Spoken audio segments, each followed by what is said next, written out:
Hey everybody, welcome back to my channel. It's Sarah Hall, the Wealthy Optimist. I've been getting lots and lots of questions about how I moved to the UK, how I moved from Canada to London in specific, how I got my travel visas in order to live here. And so I thought today I would answer the question, how do you get your UK work and travel visa? And I will do a video as well on how to get your ancestry visa. So stay tuned for that as well too, because I went from getting my UK work and travel visa to getting my UK ancestry visa. So I'll end up being here for a total of 7 years and then be able to apply for citizenship. So when I first decided to move to London from Canada, there were a couple different reasons. One, I wanted to get out of a relationship that was no longer serving me. I wanted to get more independence. I wanted to travel and see the world. My grandma and my grandpa were both from the UK. So my grandma was British and my grandfather was Scottish. And I just really wanted to get out and travel and see the world. And when I was younger, when I was 17 and graduated high school, 18, and in college, I actually wanted to go to a university in America, and I never ended up doing that. And so when I heard about the UK work and travel visa, I had been watching a lot of travel vlogs, and I decided that the UK work and travel visa is available for anybody that is under the age of 30 from Canada. You can also get it in other countries. I think Australia offers one. Well, Australia definitely offers one. I think Korea offers one as well too, but I'm not sure what other countries offer this. So I'm going to stick to talking about what I know about Canada's UK work and travel visa. So it's called a Tier 5 work and travel visa. And when I applied for it, it was the year that I was turning 30. So I was 29 and it was my last kind of chance to apply for it. I knew I had the option of applying for my ancestry visa, and the difference between the UK travel visa. So if you're watching this and you're thinking about applying for your ancestry visa and you're under 30, the reason I applied for the UK work and travel visa first was because once you apply for the ancestry visa, you have one shot at it. So you move to the UK, you have 5 years that you're there, you have to stay in the country for 9 months out of each of those years, and then you're allowed to travel outside of the UK for 3 months. And if you give up on your ancestry visa, they don't let you apply for another one. So you have to be certain that you're actually going to live in the UK and that you're going to be committed to moving here. So what I thought I would do is I would do kind of a test run. And since I was under 30, I could apply for the UK work and travel visa. And from there, I could decide if the UK was somewhere I would be able to live. And I have never in my life lived abroad before doing this. I had barely traveled by myself before. The most I had ever traveled prior to that was little trips to like Arizona and Phoenix and Vegas, and business trips to like Texas, stuff like that, like different places in America, and obviously traveling around Canada by myself, but never any big solo trips to Europe or anywhere abroad outside of North America. And so what I did to first kind of see if my independence was going to be something that I could do, and by independence I don't mean, I guess in a sense I was very, very codependent in my relationship, and I have that trait which I would consider for myself a bit of a toxic trait due to some PTSD and trauma that I went through, and my parents, that's a whole other thing that I'll get into in other videos, but I have gone kind of like, ever since I was 15, I've been in a relationship, and most of those relationships were very toxic, not healthy relationships. And I watched my parents have very toxic, unhealthy relationships. So I was in a relationship for 4 years with somebody who didn't share my values, who had told me time and time again that they did share my values, that they wanted the same things as me. They wanted to get married, they wanted to have kids, but they had their own problems. They had been divorced before, they had their own fears, they were projecting them all over me, they didn't actually want the things that I wanted, and it was like 4 years of kind of a relationship that was never meant to be. And although it served its purpose during that time, the final 2 years of that relationship, I just wanted to end the relationship. And so I applied for, during my relationship with my ex, my older sister passed away. And it was when she passed away that was the really big pivotal moment pivotal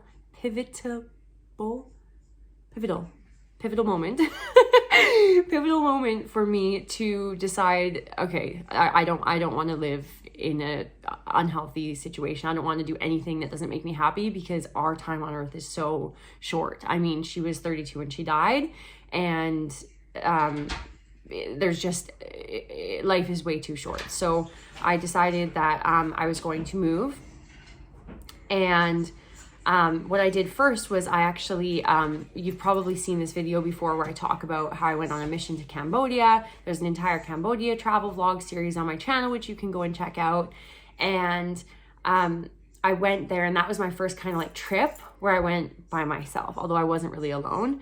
But I went, and I went for this 3-week mission to Cambodia, and I went with people that were, you know, I trained with them with my church and stuff, but they were kind of like virtually strangers, you know. But I traveled with them, and I was able to like be kind of like semi-alone, because I was with people that I didn't really know, and I was doing a lot of different stuff. Like Cambodia is a completely culture shock compared to Canada or anywhere else I had been before. I had, just to clarify as well though, I had traveled a lot in my life before moving to the UK, but just never by myself. So I've been to Europe, I've been to Italy, I've been to all over like the Dominican and Cuba and Mexico, and tons and tons of trips, but just had never gone by myself. And so when I went to Cambodia, I realized I was able to travel by myself. And when I came back, I decided that that was the moment I was going to apply for my work and travel visa. So that was in 2018. I went on that trip in May of 2018. And when I got back after the 3-week trip, I immediately went online and applied for the work and travel visa. And to do this, what you need is, it's really simple. It's a really easy application process. They approve basically, from what I understand, anybody. I mean, as long as you don't have a criminal record, and as long as you're, you know, basically a good person, they're gonna approve you. It's not like how in Australia they do a kind of lottery for it, where they only give it out to a certain amount of people a year, and you kind of have to win the travel visa lottery. In Canada, I mean, you apply for it, you pay for it, and you basically get approved. And the approval process was really simple. It's a form that you go out and you fill online. So I'll link in the description where the forms that you fill out. But you fill out forms, you tell them about yourself, you tell them where you've traveled in the past, you tell them, you know, if you have a criminal history, if you've been, they ask weird questions like if you've ever done any terrorism acts, if you've ever been friends with terrorists, like weird stuff, which, you know, is obviously like legitimate. I mean, I wouldn't want somebody coming to my country that is a terrorist. So they ask a lot of questions. They ask you also for references. So they ask you for family references. They ask you for friend references, people that have known you for a long time that they can contact. They ask you for all of your basic information. You'll need to have your birth certificate, passport, and other identification. So like a driver's license or a BCID, which is what I use because I'm from British Columbia, Vancouver, Canada. And you'll need to have all of those documentations ready when you apply. When I applied, the fee for the actual visa itself was $800. And then on top of that, I had to pay a fee that was 400 pounds, British pounds, a year. So it was 800 pounds, sorry, for the visa itself, not dollars. So the 800 pounds for the visa. And then on top of it, I had to pay 400 pounds per year for an NHS health services surcharge. And what that basically does is it's kind of like, I guess you could think of it as travel insurance, so that when you're in that other country, you're covered by that country's healthcare service, which in the UK is the NHS, so the National Health Service. And that was 400 pounds a year. So the total that I paid was 1,600 pounds. Plus there were a couple other fees. I needed mine expedited. So I had to pay for an expedited, can't even talk this morning, expedited fee. I think that was like $130 Canadian or something like that. And then what you do is you actually go to the passport office. So each province in Canada has their own passport office.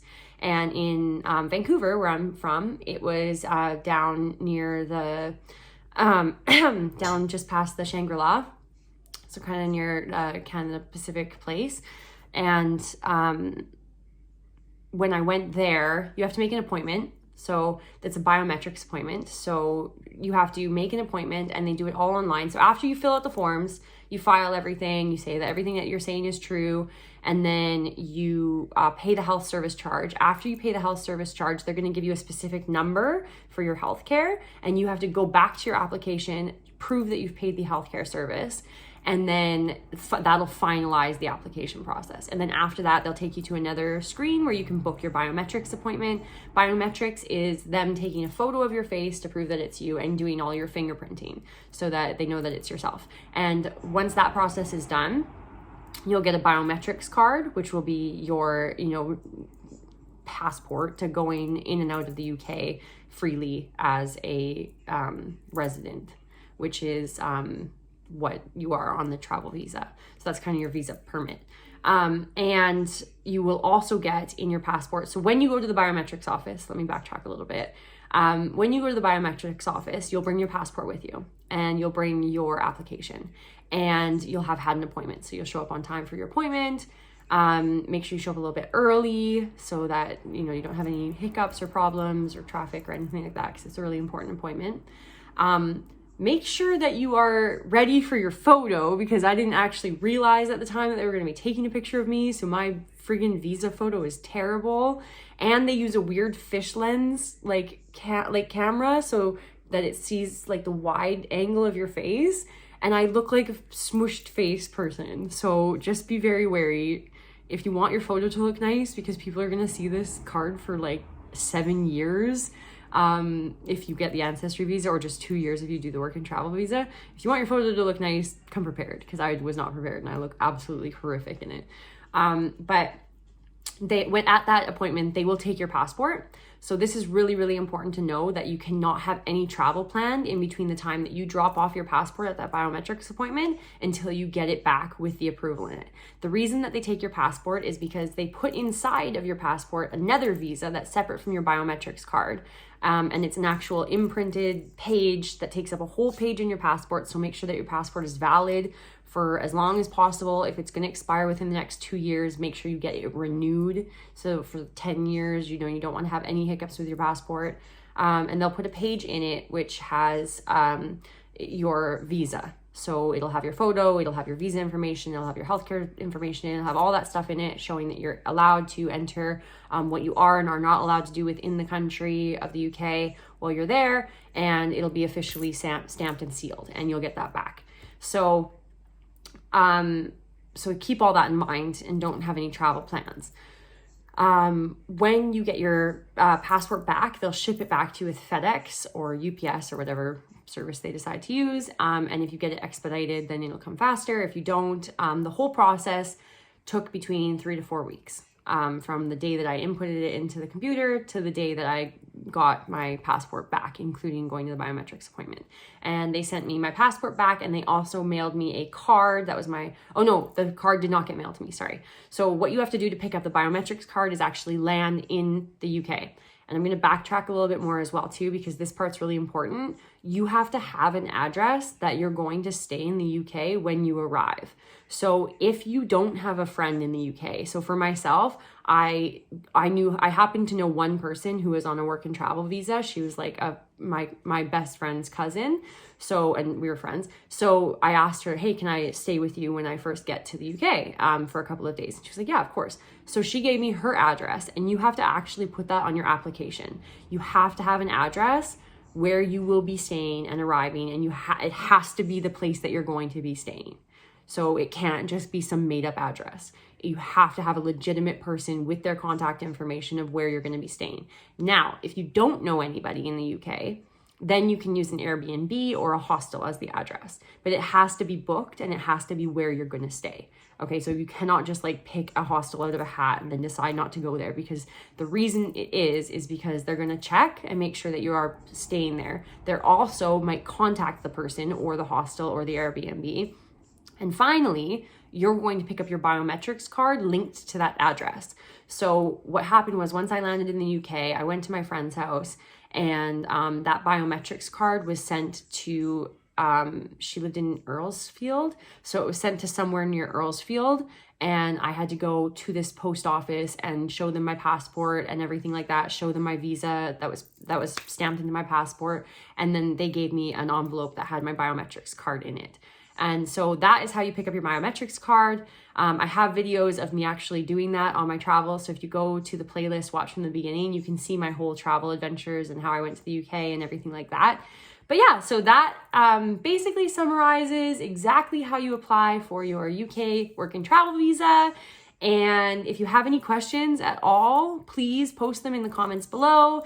And if you have any other things that you're interested about learning, post them in the comments, and I will make sure that I make videos talking about those things. I have lots of time on my hands during the pandemic now to make lots of videos. So I have a whole list of 71 different videos that I want to make, teaching people about moving to the UK, etc. So thank you so much for watching, and I will see you in my next video. I love you guys. Bye.